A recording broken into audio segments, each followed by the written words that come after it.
आणि काल मी बोलणं पण केलं होतं आपल्या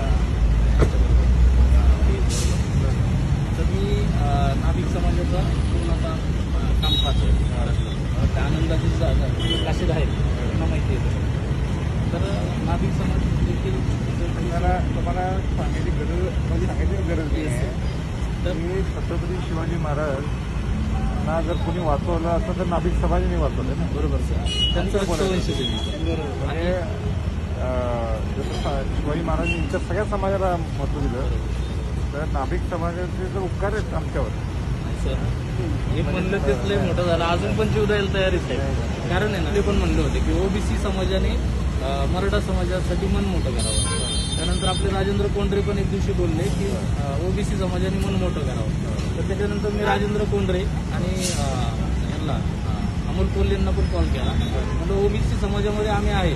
आमची 30 वर्षापासून मागणी ओबीसीतून एससी मध्ये आहे. सरकार आता आमचं कुणीही प्रतिनिधी नाहीये तिथं, त्यामुळे आमचा कुणी आवाज उठवत नाहीये. एक प्रश्न मार्गी लागला महाराज 30 वर्षामध्ये नाभिक समाजाचा. त्यामुळे आम्ही नाभिक समाजाने अशी भूमिका घेतली की ऑलरेडी आम्ही ओबीसी मध्ये मोठे जे नेतृत्व करतात ओबीसीचं, त्यांनी अक्षरशः आमच्यावरती अन्याय केलेला आहे. सावलीत थांबला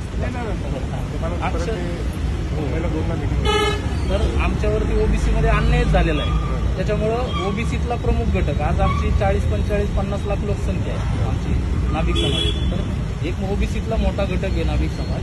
हा आज मराठी समाजासाठी मन मोठं करायला तयार आहे.